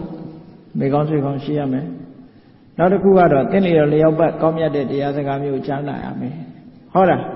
ဗျာပါဒလို့ဆိုတဲ့သို့မဟုတ်ဒေါသလို့ခေါ်တဲ့စိတ်ရဲ့အညစ်အကြေးတစ်ခုဖယ်ရှားပစ်ခြင်းပဲဟောနောက်တစ်ခုစဉ်းစားကြည့်ဌိနမိတ်တာဌိနမိတ်တာကဘယ်လိုနေရာလာရတုံးဆိုရင်တရားနာတဲ့အခါမှာလာရတယ်တရားထုတ်တဲ့အခါမှာလာရတယ်ဟိုရုပ်ရှင်ကားကောင်းကောင်းကြည့်ဘယ်တော့မလားမိုးချုပ်လည်းမလားဘောလုံးပွဲကောင်းကောင်းကြည့်လည်းမလားဘူးအဲ့ဒါသိချာအဲ့တော့သူနဲ့မတည့်တာကတော့တရားတို့ကမ္မထာအထုတ်တာတို့သိမတည့်ဘူးအဲ့ဒါဆိုလို့ရှိရင်ဌိနမိတ်တာလာရတယ်တဲ့သူလည်းစိတ်ရဲ့အညစ်အကြေးတစ်ခုပဲအဲ့ဘုန်းကြီးတို့ဟောထားတဲ့တရားတစ်ပုဒ်ရှိတယ်ကမ္မထာထိုင်ခြင်းနဲ့အိတ်ငိုက်ခြင်းဆိုအိတ်ငိုက်ဖြောက်တဲ့နည်းတွေကအဲ့ထက်မှပြည့်ပြည့်စုံစုံဟောထားတာရှိတယ်အခုအဲ့ဒီဌိနမိတ်တာဆိုတာကိုဖယ်ရှားပြည့်ရဖယ်ရှားမပြည့်လို့လူကအိတ်ချိန်ထိုင်မှစိတ်ဓာတ်တွေကျနေတယ်ဆိုရင်အသိဉာဏ်လည်းရောကျသွားတာပဲခုနကျင်းမုံမြင်ကြီးကမှုံဝါးသွားသလိုပဲမျက်နှာပီးပြင်းပြင်းမြင်ရမှာမဟုတ်ဘူးအိတ်လာပြီအိတ်ချင်လာပြီဆိုရင်ပီးပြင်းပြင်းမမြင်နိုင်တော့ဘူးပေါ့နော်ဒါကြောင့်မလို့ပီးပြင်းပြင်းမြင်မို့ရအတွက်ဌိနမိတ်တာကိုဖယ်ရှားပြအဲ့တော့ဌိနမိတ်တာဖယ်ရှားတဲ့အခါဘာနဲ့ဖယ်ရှားမှာတော့ဆိုဌိနမိတ်တာကျင်းအောင်ဘာလုပ်အောင်လဲဆိုရင်အလင်းအောင်စိတ်ထဲမှာစိတ်ရဲ့အလင်းအောင်တိဆောက်ရမယ်ခန္ဓာကိုယ်ထဲမှာစိတ်ရဲ့အလင်းအောင်ဆိုတာအာလောကကတိုင်းတို့အလင်းအောင်တို့ကြည့်ပြီးအမှောင်နဲ့နေရင်အိတ်ချင်တယ်လူကကြောက်တတ်တဲ့လူဆိုရင်လည်းကြောက်တယ်တရေကြီးလာသလားတဆေကြီးလာသလားနဲ့တွေးပြီးတော့ကြောက်တတ်တယ်အဲ့တော့အလင်းလေးရှိရင်လူကကြောက်လည်းပြေးတယ်အဲ့ဒါကြောင့်မလို့စိတ်မှလည်းပဲလင်းချင်းနေအောင်အလောကတင်ညာဆိုတာကိုကိုယ့်ရဲ့စိတ်ထဲမှာတိဆောက်တာအဲ့ဒါလို့တိဆောက်တဲ့အခါမှာသူ့ကိုအထောက်အကူပြုဖို့ဘာလဲဘာလို့တော့ဆိုတတိနဲ့တမ္ပစညာနှစ်ခုနဲ့တိဆောက်ပြရအမြဲတမ်းတတိထားတတ်လာတယ်ဆင်ញင်စဉ်းစားနေတယ်ဟောအဲ့ဒါဆိုလို့ရှိရင်ဒီဌိနမိတ်တာဆိုတာဖယ်ရှားနိုင်တယ်လို့သူတို့ပြောတာနော်ဟိုတွေးတွေးရင်လည်းမအိတ်ချင်တတ်ဘူးလူတွေပြောကြတယ်ညအတွေးလွန်သွားလို့အိတ်လို့မရဘူးဒါကအဲ့ဒီလိုဌိနမိတ်တာတွေဖြစ်ပေါ်လာပြီဆိုလို့ရှိရင်ဘာနဲ့ဖယ်ရှားမလဲလို့ဖယ်ရှားတဲ့နည်းစနစ်တွေကိုပြေးထားတာတော့ဗိုက်တင်းအောင်မစားနဲ့တဲ့နံပါတ်1ကဗိုက်တင်းအောင်စားတာဌိနမိတ်တာကိုဖိတ်ခေါ်နေသလိုရှိတယ်နော်ဒါကိုယ့်ကိုဗိုက်တင်းအောင်စားကြည့်ရင်လူတွေကဗိုက်တင်းလာရင်အိတ်ချင်တယ်လေဒါကိုဗိုက်တင်းအောင်သိမစားနဲ့အလွန်ကြော်ကြီးမစားနဲ့အစာပြေုံလေးလောက်တင်စားတဲ့နောက်တစ်ခုကဘာတော့ဆိုရင်ဣရိယာပုဂ္ဂိုလ်ပြောင်းပြီးတဲ့ဟုတ်တယ်ထိုင်ကြီးနေရင်လည်းအိတ်ချင်လဲအိတ်နေရင်လည်းအိတ်ချင်အဲ့တော့ထိုင်လိုက်ထားလိုက်သွားလိုက်ဒီလိုလုပ်ပေးပါတဲ့ဒါကြောင့်မလို့တရားထိုင်တဲ့အခါမှာကြည့်လေထိုင်ကြီးမနေရဘူးနာမည်ရတာတရားထိုင်တယ်လို့ပြောတာလေထိုင်ကြီးမနေရဘူးဈဉ္ညာလည်းရှောက်ရတယ်ဣရိယာပုဂ္ဂိုလ်ပြောင်းပေးပါတဲ့နံပါတ်3ကတော့အလင်းရောင်ကိုနှလုံးသွင်းပေးတဲ့နံပါတ်4ကတော့အိမ်ထဲမှာမနေနဲ့အပြင်ထွက်နေဆောက်ဦးထဲမှာမနေနဲ့အပြင်ထွက်နေပြင်ထွက်နေရင်တော့လည်းမအိတ်ချင်ဘူးပေါ့နံပါတ်5နဲ့နံပါတ်6ကတော့မိကောင်းဆွေကောင်းရှိပါစေမိကောင်းဆွေကောင်းနဲ့ပေါင်းပြီးတော့နောက်တပ္ပယကထာဌိနမိတ်တာကိုဖယ်ရှားဖို့အတွက်တင့်လျောက်ပတ်တဲ့တရားစကားများကိုနာကြားပါတဲ့အဲ့ဒါမှဒီဌိနမိတ်တာကိုဖယ်ရှားပြနိုင်မယ်ဒီလိုဆိုတာဟောနောက်တစ်ခုကဘာတော့ဆိုလို့ရှိရင်ဥဒိစ္စကုက္ကုစဥဒိစ္စဆိုတာအာယုန်တစ်ခုတည်းကိုစိတ်ကိုစူးစီးလို့မရဘူးစိတ်တွေလွင့်ပြန်နေတယ်ကုက္ကုစဆိုတာတွေးပြီးတော့စိတ်ထဲမှာစိတ်မကောင်းဖြစ်နေတာအဲ့ဒီနှစ်ခုလုံးဟာစိတ်ရဲ့ငြိမ်းချမ်းမှုကိုဖျက်ဆီးပစ်တာတွေဖြစ်တယ်စိတ်မငြိမ်းချမ်းဘူးဒါမို့စိတ်ငြိမ်းချမ်းမှုကိုယ်စိတ်ကလေးဟာမိမိရဲ့တဏ္ဍာမှာစိတ်ကလေးငြိမ်းတော့အောင်ဝိပဿနာစိတ်ဓာတ်စိတ်ကလေးငြိမ်းနေအောင်လုပ်ရမယ်အဲ့ဒါလိုငြိမ်းနေအောင်လုပ်ဖို့အတွက်ဘာတွေလုပ်ရမလို့ဆိုလို့ရှိရင်နံပါတ်1ကစိတ်ကလေးငြိမ်းချမ်းအောင်တဲ့ဘ ဘောဓုတရှာမိရဟုတ်တယ်စာဖတ်နေလဲအဲ့လိုမအိတ်ချင်သိကျင်တာတွေရှာဝေစူးစမ်းနေရမယ်ဘောဓုတရှာနံပါတ်1ကမေးခွန်းလေးတွေထုတ်မေးစဉ်းစားတဲ့အခါမေးခွန်းလေးတွေထွက်မေးတတ်တဲ့အလေးထားရှိတယ်နံပါတ်3ကဘာတော့ဆိုလို့ရှိရင်ဆုံးမတဲ့အချက်လက်တွေလူတွေဆိုစီးမြင်စည်းကမ်းနဲ့ပတ်သက်တာတွေကျွမ်းကျင်လိမ္မာအောင်လုပ်ရမယ်နံပါတ်4ကဘာတော့ဆိုရင်ကိုယ့်တဲ့အသက်အရွယ်ကြီးပြီး၄စားလောက်တဲ့ပုဂ္ဂိုလ်တွေစိတ်ကရအဖိုးကြီးတွေဆိုတာစကားပြောချင်တော့အဲ့ဒီသူပြောတာနားထောင်နော်အသက်အရွယ်ကြီးလာလို့ရှိရင်စကားပြောပဲလိုက်ရှာတယ်လေသူကဘုဒ္ဓတာတွေပြောမကုန်ဆုံးမကုန်ဟုတ်လားအဲ့လိုပုဂ္ဂိုလ်တွေကိုစိတ်ကလို့ရှိရင်တော့အဲ့ဒါစိတ်လေးငြိမ်းချမ်းမှုတွေသူ့စီကဘုဒ္ဓတာတွေရလာနိုင်တယ်ဒါဒီလိုဆိုထားတယ်နောက်ပြီးတော့ကလျာဏမိတ်တာရှိရမယ်တင်းတင်းလျောက်ပတ်တဲ့တရားစကားနာရမယ်လို့ဒီလိုဆိုဟောနောက်ဆုံးစိတ်ရဲ့အညစ်အကြေးတစ်ခုကဘာလို့ဆိုဝိသိကိစ္စဝိသိကိစ္စဆိုတာဘာကိုပြောတာတော့ကုသိုလ်တရားနဲ့ပတ်သက်လာပြီးတော့ဒုလောတွေးတာကုသိုလ်နဲ့ပတ်သက်လာတဲ့အခါမှာတန်တရားတွေဖြစ်တာမျိုးတွေအဲ့ဒါကြောင့်မလို့ဒီဝိသိကိစ္စကိုကြော်လွှားနိုင်အောင်ကြိုးစားပြီးတော့အကထံကတိကုသလေတုဓမ္မေတုဝိဟရတိအကထံကတိကုသလေတုဓမ္မေတုကုသိုလ်တရားတွေနဲ့ပတ်သက်လာပြီးတော့ဒုလောတွေးတော်ယုံမှခြင်းမရှိဘူးမှာပဲတရားအထုတ်တယ်တရားအထုတ်တဲ့တရားနဲ့ဒုလောရွေးတော့တုံတန်းတွေးတော်တာမရှိဘူးတမာရီနဲ့ပတ်သက်ပြီးဒုလောတွေးတော်ယုံမှားတာမရှိဘူးအသိပညာနဲ့ပတ်သက်လာတွေးတော်ယုံမှားတာမရှိဘူးအဲ့ဒါလို့ယုံမှားမှုဆိုတာရှိနေလို့ရှိရင်အလုံးမဖြစ်ဘူးယုံမှားတယ်ဆိုတာခြိတုံချတယ်ဒွေတာပထလက်နဲ့တည်းရောက်သွားတာနဲ့တူတူပဲဒွေလကစားတာဟုတ်သလားမဟုတ်ဘူးလားစိတ်ကနှလုံးတစ်ခွဖြစ်နေအဲ့ဒါလို့တန်တရားလို့ဆိုရဲမခိုင်ပါဘူးလှုပ်ရှားနေဟိုဘက်လို့ဒီဘက်လို့ရိမ့်ရိုင်နေတယ်အဲ့ဒီသဘာဝတရားတွေကိုယ်တဏ္ဍာမှာဖြစ်ရင်ဒါလည်းစိတ်ရဲ့အညစ်အကြေးတစ်ခုပဲတဲ့အဲ့ဒါလည်းဖယ်ရှားနိုင်အောင်ကြိုးစားအဲ့ဒါကိုဖယ်ရှားဖို့အတွက်ဘာလုပ်ရမလဲဘောဓုတစီဘူးကဘောဓုတရှိတဲ့ပုဂ္ဂိုလ်မှတန်တရားဆိုတာခင်းတယ်ဘောဓုတမရှိရင်တန်တရားမကင်းနိုင်ဘူးတဲ့နောက်တစ်ခါခုနအတိုင်းပဲပြိပု္ပစကတမေးမြန်းတတ်ရမယ်မိကုံနေမေးတယ်မိကုံမေးတယ်ဆိုတာဘာမှပုဂ္ဂိုလ်မမေးတတ်ဘူးပြောတာအမေနွားကြောင်းသားတဲ့ခဲနွားကြောင်းသားသူ့နွားကြောင်းတော့ဘယ်လိုလုပ်ပြီးတော့မေးတတ်မလဲနော်အမေနွားကြောင်းအဖြေဖျားလောင်းတယ်ဆိုတာစကားအနေနဲ့သာပြောတာပါနွားကြောင်းသားကမေးတတ်လို့ရှိရင်တော့ဘယ်နှမှာမျက်ခင်းရှိတယ်လဲမေးခြင်းမိမှာပေါ့ဘယ်တော့ဘယ်မျက်ကြိုက်တယ်လဲမေးခြင်းမိမှာပေါ့တရားနဲ့ပတ်သက်လို့မေးနိုင်မှာမလားအဲ့တော့မေးခွန်းထုတ်နိုင်တယ်ဆိုတဲ့အရေးချင်းကလည်းတဲ့အရေးချင်းမဟုတ်ဘူးပေါ့အဲ့တော့မေးခွန်းဆိုလိုတာကတော့အဲ့ဒီစကားပုံဆိုလိုတာကတော့ तू ကမေးတဲ့ပုဂ္ဂိုလ်ကလွယ်တယ်ဖြေတာကတော့ဘုရားလောင်းလို့ဟာမျိုးမှဖြေနိုင်တယ်လို့ဒီလိုပြောချင်တာနဲ့တူပါတယ်သို့တော့မေးတာကမလွယ်ဘူးလို့ပြောမေးတတ်ဖို့ကမလွယ်အစစ်မရှိတဲ့မေးခွန်းတော့မေးလို့ရတာပေါ့သမင်းဆိုင်ဘယ်နှရှိတယ်စားသောက်ဆိုင်ဒီလိုမေးခွန်းမျိုးတော့မေးလို့ရမှာပေါ့တရားဓမ္မနဲ့ပတ်သက်တဲ့မေးခွန်းကြတော့အဆင့်ရှိတဲ့မေးခွန်းကိုအဲ့တော့ဒါမို့လို့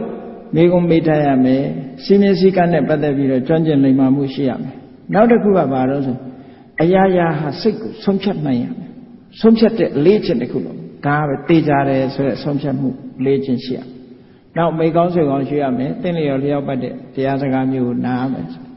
6မျိုးမဟာသတိပဋ္ဌာန်သုတ်တအထက်ကထာမှာဒါတွေကိုရှင်းလင်းဖော်ပြထား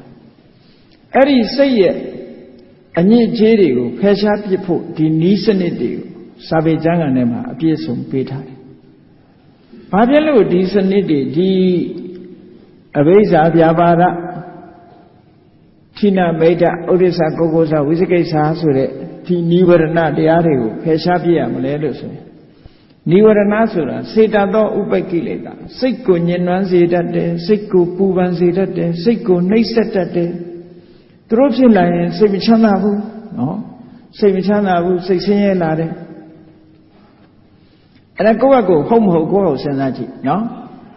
ဒါတွေဖြစ်လို့စိတ်ချမ်းသာတာလားစိတ်မချမ်းသာတာလားတော့မဟုတ်စိတ်ညစ်နွမ်းတာလားစိတ်ဖြူစင်တာလားကိုယ့်အကူလက်တွေ့ကျင့်သုံးကြည့်ပြီးတော့ပညာရဒုပ္ပလိကရဏီတဲ့ဒါတွေဖြစ်လာလို့ရှိရင်အသိပညာလည်းအပြော့သွားတယ်မိမ့်သွားတယ်ဒီလိုဆိုလို့ဒါကြောင့်မလို့အဲ့ဒါတွေကိုဖယ်ရှားရမယ်မြတ်စွာဘုရားကဥပမာတွေနဲ့ဟောထားတယ်ကာမိဆန္ဒကဘာဖြစ်လို့ဖယ်ရှားပြစ်တဲ့တယ်လဲဆိုလို့ရှိရင်ကာမိဆန္ဒဆိုတဲ့ဒီនិဝရဏအကျွေးနဲ့အလားတန်တူတယ်လောကမှာလူတယောက်ဟာသူများစီကကျွေးတွေယူထားတဲ့လူတယောက်အနေထားတစ်ခုအထိကျွေးမပေးနိုင်ဘူးဆိုတဲ့လူတယောက်ဟာကျွေးရှင်တွေကျင့်တတ်လောက်အောင်မလုပ်ရပေဘူးလားကျွေးရှင်နဲ့ရှေ့ကြလို့ရှိရင်သူကပြပြဝတ်နေရဟုတ်ကဲ့လားကျွေးအတင်းတောင်းမှကြောက်တဲ့အခါကျတော့ကျွေးရှင်တွေ့ရမှလည်းကြောက်တယ်စကားကိုလည်းပြည့်ပြည့်အောင်ပြောရတယ်ကျွေးရှိနေလို့ရှိရင်သူများကျွေးမတင်တဲ့ပုဂ္ဂိုလ်ကြတော့ဒါမျိုးတွေမလိုတော့အဲ့တော့ကာမိဆန္ဒဆိုတဲ့ဒီကာမဂုဏ်အာယုန်တွေပေါ်မှာတွေ့တာတဲ့လောဘရှိနေတဲ့ပုဂ္ဂိုလ်ဟာအရာရာမှာအရှုံးပေးနေဟုတ်တယ်ဒီဟာလောဘကြီးတဲ့လူကအရှုံးပေးဒါကြောင့်မို့လောဘကြီးရင်စကားချိုးတဲ့စကားကိုချိုးပြောနေရမချိုးခြင်းမဲနဲ့လည်းချိုးနေရလောဘကြီးတော့စကားချိုးကာမိဆန္ဒဆိုတာကျွေးနဲ့အလားတန်တူတယ်တဲ့ကျွေးတင်နေတဲ့လူတယောက်ဒီကျွေးရှိနေသေးတဲ့မြတ်ကာလပတ်လုံးစိတ်မအေးရဘူးကျွေးတွေကိုခြေလက်အောင်ပေးပြီးတော့လုပ်ငန်းအောင်မြင်လို့ကျွေးတွေလည်းအကုန်အောင်ဆက်နိုင်ပြီသူများကျွေးတွေမရှိဘူးဆိုတော့မှလက်မထောင်နိုင်တယ်အဲ့ဒါလိုပဲဘုန်းကြီးတို့တွေကာမိဆန္ဒဆိုတဲ့និဝရဏတရားကိုစိတ်ထဲကနေဖယ်ရှားပြစ်လိုက်ဖယ်ရှားပြစ်လိုက်လို့ရှိရင်ကျွေးကင်းသွားတဲ့လူရဲ့ဝမ်းသာမှုမျိုးခံစားရမယ်လို့ဒီလိုပြောနော်ကျွေးကင်းတဲ့ပုဂ္ဂိုလ်ရဲ့ဝမ်းသာမှုမျိုးကိုအဲ့ကြမှာရအဲ့ဒါမဟုတ်ရင်မရဘူးကျွေးတင်နေတဲ့ပုဂ္ဂိုလ်လိုပဲအရာရာမှာအရှုံးပေးနေရအရာရာမှာအရှုံးပေးနေရနောက်တစ်ခုဗျာပါဒဆိုတာတော့ဘာနဲ့တူတုံးဆိုရင်ယောဂနဲ့တူတယ်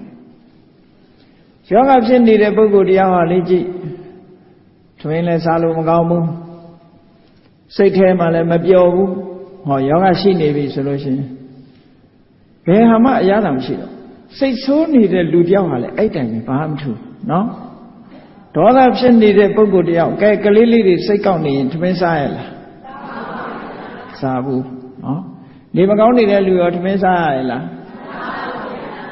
ခိုးစားတာကြတော့လူမသိမှမသိတာနော်သို့တော့နေမကောင်းတဲ့ပုဂ္ဂိုလ်ထမင်းမစားခြင်းလို့ပဲဒေါသဖြစ်နေတဲ့ပုဂ္ဂိုလ်လည်းအစာမစားခြင်းဟုတ်ကဲ့လားစားရင်လည်းမမြိတ်ဘူးဒီလိုဖြစ်တာဟုတ်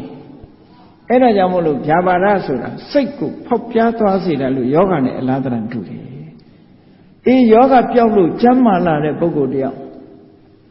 ထမင်းလည်းစားခြင်းနဲ့စားတဲ့ခါမှလည်းရတာရှိတယ်ဟောယောဂမရှိတဲ့ပုဂ္ဂိုလ်ကကျမ်းမာရေးကောင်းလာပြီဆိုရင်ဘာစားရတာရှိတော့ဝမ်းသာယောဂဖြစ်တုန်းကစိတ်ညစ်ရတယ်ယောဂလည်းပျောက်ရောဟိစားလို့ကောင်းထမင်းနေလည်းစားလို့ကောင်းပြီဆိုပျော်ရတယ်လို့ပဲတဲ့ဗျာပါဒဆိုတဲ့တရားကိုဖယ်ရှားပြစ်နိုင်လို့ရှိရင်လေကျမ်းမာတဲ့ပုဂ္ဂိုလ်ရဲ့ပျော်ရွှင်မှုမျိုးပျော်ရွှင်ရမှာပါဒါကြောင့်မို့ဒီစိတ်အညစ်အကြေးကိုဖယ်ရှားနိုင်အောင်ကြိုးစားဒီလိုဆိုတာနော်ဟောနောက်တစ်ခုကဌိနမိတ်္တဆိုတာဘာနဲ့အလားတန်တူတုံးဆိုထောင်ကြီးနဲ့အလားတန်တူထောင်ကျနေတဲ့လူတယောက်ဟာဘာပွဲလန်းတဲ့ပင်ရှိသူပါဝင်ခွင့်ရရလားမရပါဘူးဗျာအိတ်ပြောနေတဲ့ပုဂ္ဂိုလ်ကဘယ်တရားပွဲမှမရောက်ဘူးဘယ်တရားစကားမှလည်းသူမကြားလိုက်ရဘူးအိတ်ပြောနေလို့ရှိရင်ဟုတ်ကဲ့လားမှန်ပါဗျာသိအိတ်ချင်နေတဲ့ပုဂ္ဂိုလ်ကစကားကောင်းကောင်းလည်းလွတ်သွားတာပဲငယ်တော့ကြားဘူးတယ်ပြောကြတာဆရာတော်ကြီးတစ်ပါးတရားဟောရင်ဟောတာတမန်ရှင်းတော့ကတော့ဇက်ပွဲတွေကသူကခစ်စားတာခုခေတ်တော့ဇက်ပွဲတွေကသိမခစ်စားတော့ဘူးတမန်ရဲ့ဇက်ပွဲတွေလူတွေကညာလုံးမောက်ဇက်ပွဲကြည့်တာဟုတ်တညာလုံးဆိုတော့ပြင်းစရာအကောင်းဆုံးကဘာတော့ဆိုလို့ရှိရင်ဝန်ကြီးတွေစကားပြောတဲ့အခါတော့ပြင်းစရာကောင်းတာပေါ့နော်ဆိုဇက်မျောနာမင်းသားမင်းသမီးထွက်မှသူကတချင်းဆိုတာတို့ဘာတို့ဒါတော့ပဲသူကစိတ်ဝင်စားတာဟုတ်အဲ့တော့ဒကမာကြီးတယောက်ကဝန်ကြီးတွေစကားထွက်နေတဲ့အချိန်သူကအိတ်လဲအိတ်ချင်တယ် မင်းသားထွက်တဲ့အခါကျတော့လေလွတ်သွားမှဆိုတော့သူနာလူတွေကိုလက်တို့ပြီးတော့မှားတာအသက်ထွက်ရင်ပြောသမှာအသက်ဆိုတာဘယ်သူပြောတာတုံးလို့ဆိုတော့တသက်စိတ်ကိုပြောတာကဲအသက်ထွက်ရင်ပြောသမှာတဲ့အခုလည်းပဲအဲ့လိုဟာမျိုးလဲရှိမှာပဲဇာကြည့်တဲ့အခါမှာနော်ဒီပြင်အချိန်တော့အိတ်မပေါ့လေအသက်ထွက်ရင်ဘယ်လိုလုပ်ပြောမလဲကိုကြိုက်တာကြတော့အဲ့လိုကြည့်ချက်အဲ့ဆိုလိုတာကခိနမိဋ္ဌဆိုတာတွေလွှမ်းမိုးနေမယ်ဆိုရင်ဘာမှသိလိုက်မှာမဟုတ်ဘူးတဲ့လူဟာအိတ်မောကြနေတဲ့အခါမှာကောင်းတာတွေဆိုလည်းမသိလိုက်ဘူးတန်တရားကြီးထဲမှာဒီလိုအိတ်မောကြနေတဲ့လူတွေမြင်ဦးလားလေအိတ်မောကြတဲ့အကောင်တကောင်ကြားဘူးတယ်မဟုတ်လားဘာတဲ့တုံးကာလနဂါကာလနဂါဘုရားတဆူပွင့်သွားလိုက်သူကအိပ်ပျော်သွားလိုက်ဘုရားတဆူပွင့်လိုက်ရွှေခွက်မျောတဲ့အခါမှာရွှေခွက်ချင်းတိုက်နိုးတဲ့နော်အဲ့ဒါလို့အိမ်မောကြနေတဲ့ပုဂ္ဂိုလ်တယောက်ဟာသစ္စာလေးပါးတရားဘယ်လိုလုပ်နာခွင့်ရမှာလဲအဲ့တော့ထောင်ကြနာနဲ့မတူဘူးလားဒါကြောင့်မို့လို့ထိနမိတ်တာကိုထောင်လို့နှိုင်းရှင်ပြီးတော့မြတ်စွာဘုရားဟောတာထောင်ထဲရောက်နေတဲ့ပုဂ္ဂိုလ်တယောက်ဟာတဲ့ဘလောက်ပျော်စရာကောင်းတဲ့ပွဲသဘင်တွေဖြစ်ဖြစ်သူခံစားခွင့်မရှိဘူးထောင်ကလွတ်လာပြီဆိုလို့ရှိရင်ပျော်စရာတွေအလုံးသူခံစားရပြီးတော့ဝမ်းမြောက်ဝမ်းသာဖြစ်ရတယ်တဲ့ဟောအဲ့ဒီလိုထိနမိတ်တာကိုပယ်ရှားလိုက်နိုင်မယ်ဆိုရင်ဝမ်းမြောက်ဝမ်းသာဖြစ်เสียရည်ကျုံလာမယ်လို့ဒီလိုပြောတာနော်နောက်တစ်ခုကဘာလို့ဆိုရင်ဥဒိစ္စခုတ်ကုစ္စအဲ့ဒါဟာကျွန့်ပေါ်နဲ့အလားတန်တူတယ်စိတ်တွေလေးနေတာတို့တန်တရားတွေစိတ်တွေလေးပြီးတော့စိတ်ပူပန်နေတာကျွန့်ပေါ်နဲ့အလားတန်ကျွန့်ပေါ်ဆိုတာဘာမှမလွတ်လပ်ဘူးအရှင်သခင်နေခိုင်းတာပဲလောက်ရသူ့ကိုယ်သူမပိုင်ဘူးကိုယ်ကိုမပိုင်ဘူးမပိုင်တဲ့ဘဝမှာဆိုရင်ဘာမှခံစားနိုင်ခွင့်မရှိဘူးပေါ့သူ့မှာခံစားခွင့်မရှိဘူးအဲ့ဒီလိုပဲဥဒိစ္စကုက္ကုစတွေလွှမ်းမိုးထားတဲ့ပုဂ္ဂိုလ်တယောက်ဟာဘာတရားရဲ့အရာသာမှခံစားရမှာမဟုတ်ဘူးလေမလွတ်လပ်တဲ့ဘဝစိတ်ရဲ့ခြေကျွံဖြစ်ပြီးတော့ဒီလက်ပြန်ပြီးတော့နေတဲ့အာယုန်ရဲ့အရာသာဘာမှလည်းသူမခံစားရဘူးစိတ်ရဲ့ပူပန်မှုတွေကုက္ကုစတွေဖြစ်နေသည့်အတွက်ကြောင့်ကျွန်တရားဟာလွတ်လွတ်လပ်လပ်ကိုယ်ဆန္ဒအတိုင်းဘာမှလုံနိုင်ခွင့်မရှိတယ်လို့ပဲဒီဥဒိစ္စကုက္ကုစတွေလွှမ်းမိုးနေတဲ့စိတ်ဟာလေဘာမှအနှစ်သာရသိလိုက်မှာမဟုတ်ဘူးတဲ့ဥဒိစ္စကျွတ်မွားကလွတ်လာပြီးကိုယ့်ကိုယ်ပိုင်းလာပြီးဆိုတဲ့ပုဂ္ဂိုလ်ကြတော့ကိုယ့်ကိုရွေးချယ်လာပြီးတော့ကောင်းတို့ရရာတွေသိရှိလာတယ်လို့ပဲဝမ်းမြောက်ဝမ်းသာဖြစ်ရတယ်တဲ့ဥဒိစ္စကုက္ကုစတို့ဖယ်ရှားပြစ်လိုက်ရင်လည်းအဲ့ဒါလိုဝမ်းမြောက်ဝမ်းသာဖြစ်ရမယ်ပေါ့နောက်တစ်ခုကဝိသိကိစ္စဘာလဲလို့ဆိုရင်ကန္တရခရီးကြီးနဲ့အလားတန်တူတယ်ကန္တရခရီးကြီးကိုရှေးတုန်းကသွားတဲ့အခါဒီတိုင်းလက်ကြီးသွားတာမဟုတ်ဘူးရွှေတို့ငွေတို့ကြီးတွေနဲ့သွားတာရွှေတို့ငွေတို့ကြီးတွေနဲ့သွားတော့ဒီကန္တရခရီးကြီးဆိုအမြဲတမ်းအန္တရာယ်များတယ်လူဆိုးတွေအခိုးတွေဓမြတွေရှိနေအဲ့ထဲသွားရတယ်ဆိုတာအမြဲတမ်းအန္တရာယ်ကြီးတာကိုယ်ထဲမှာပါလာတဲ့ယရနာတွေကိုအလုခံမှကြောက်တယ်အလုခံမှကြောက်တော့အဲ့ဒီပုဂ္ဂိုလ်ရဲ့စိတ်ကိုစဉ်းစားကြည့်အမြဲတမ်းတန်တရားနဲ့ဘယ်နှများတွေ့မလို့ဘယ်နှများတွေ့မလို့ဒီလိုမဖြစ်ပေဘူးလားကုသိုလ်ကောင်းမှုလှုပ်တိုင်းကုသိုလ်တွေနဲ့ပတ်သက်လာလို့ရှိရင်လည်းဝိသိကိစ္စရှိနေတဲ့ပုဂ္ဂိုလ်ကအဲ့လိုပဲတန်တရားတွေနဲ့သွားနေဟောငြိမ်းချမ်းတဲ့နယ်မြေခုခေတ်လို့ဆိုအဖြူရောင်နယ်မြေပေါ့နော်အဖြူရောင်နယ်မြေရောက်ရင်ဘာမှကြောက်စရာမလိုဘူးဆိုတဲ့ပုဂ္ဂိုလ်ကြတော့စိတ်အေးချမ်းလက်ချမ်းမသွားနိုင်ဘူးလားဝိသိကိစ္စဖယ်ရှားပြစ်လိုက်လို့ရှိရင်ကုသိုလ်ကောင်းမှုတွေမှာစိတ်ဟာအေးချမ်းသွားတယ်ပေါ့ဝိသိကိစ္စရှိနေရင်စိတ်ကမအေးချမ်းဘူးတန်တရားတွေလွှမ်းမိုးနေတယ်ဒါကြောင့်မို့လို့ဝိသိကိစ္စကိုပစ္စည်းဥစ္စာတွေနဲ့ကန္တရခရီးစိုးကြီးကိုသွားနေရတာနဲ့အလားတန်တူတယ်လို့မြတ်စွာဘုရားဒီလိုဟောတာအဲ့တော့စိတ်ရဲ့အညစ်အကြေးတွေဟာကျွေးနဲ့တူတဲ့ကာမဆန္ဒယောဂနဲ့တူတဲ့ဗျာပါဒထောင်နဲ့တူတဲ့ထိဏမိတ်္တကျွန့်ဘဝနဲ့တူတဲ့ဥဒိစ္စကုက္ကုစ္စကန္တရခရီးကြီးကိုသွားရတာနဲ့အလားတန်တူတဲ့ဝိသိကိစ္စအဲ့ဒီစိတ်ရဲ့အညစ်အကြေးတွေကိုဖယ်ရှားနိုင်အောင်ကြိုးစားအထောက်ကြရမှာဖြစ်တယ်အဲ့ဒါတွေကိုမဖယ်ရှားဘဲနဲ့နိဗ္ဗာန်ကိုရတဲ့ပုဂ္ဂိုလ်လောကတရားအောင်မှမရှိဘူးနော်ဘယ်ပုဂ္ဂိုလ်ပဲဖြစ်ဖြစ်ဒီလမ်းကနေသွားတာကြီးအကုန်ဒါဖြင့်ဗျာဝိတ္တခာ ခုနှစ်နှစ်သမီးလေးတွေဘုရားတရားဟောတာရဟန်းတော်ဘာဖြစ်သွားတယ်ဆိုတာရောဒါတွေမဖယ်ရှားဘဲနဲ့ဖြစ်သွားတာလားဘယ်ဟုတ်မှဒါတွေဖယ်ရှားသွားတာဒါတွေမဖယ်ရှားဘဲနဲ့သစ္စာလေးပါမမြင်နိုင်ဘူးနိဗ္ဗာန်ဆိုတာလည်းမမြင်နိုင်ဘူးဟုတ်ကလားသစ္စာလေးပါဆိုတဲ့အချိန်မှာနိဗ္ဗာန်ပါတယ်လေနိဗ္ဗာန်ပါတယ်နိဗ္ဗာန်ကိုမြင်မို့ရသစ္စာလေးပါမြင်မှာအဲ့ဒါကြောင့်မို့လို့ဒါတွေကိုမဖယ်ရှားနိုင်ပဲနဲ့ကြီးကြီးလင်းလင်းပြီးပြီးပြင်းပြင်းမြင်ဖို့ဆိုတာလုံးဝမဖြစ်နိုင်ဘူးတဲ့ဒါကြောင့်မို့လို့စိတ်ရဲ့အညစ်အကြေးတွေကိုဖယ်ရှားရမှာဖြစ်တယ်စိတ်ရဲ့အညစ်အကြေးများကိုဖယ်ရှားခြင်းနိဝရဏတရားတွေကိုဥတည်ပြီးတော့ဟောကြားတဲ့စိတ်ရဲ့အညစ်အကြေးများကိုဖယ်ရှားခြင်းဆိုတဲ့ဒီတရားကိုနာပြီးတဲ့အခါမှာဘုရားမြတ်စွာဟောကြားတော်မူခဲ့တဲ့အတိုင်းတို့ရဲ့တဏ္ဍာမှာဒီစိတ်ရဲ့အညစ်အကြေးတွေရှိနေသလားရှိနေလို့ရှိရင်တို့တွေဖယ်ရှားဖို့ကြိုးစားရမှာဖြစ်တယ်ဖယ်ရှားတဲ့နည်းစနစ်တွေကိုမှတ်သားပြီးတော့လုံးဝမဖယ်နိုင်လို့ရှိရင်လည်းအပြော့တော့တဖြည်းဖြည်းချင်းပါတော့ဒီအညစ်အကြေးတွေတို့ဖယ်ရှားမှာလို့ကိုယ်စီသဘောကျပြီးတော့စိတ်ရဲ့အညစ်အကြေးများကိုဖယ်ရှားနိုင်အောင်ကျင့်ကြံကြိုးကုပ်အားထုတ်တော်မူနိုင်ကြပါစေကုန်သတည်း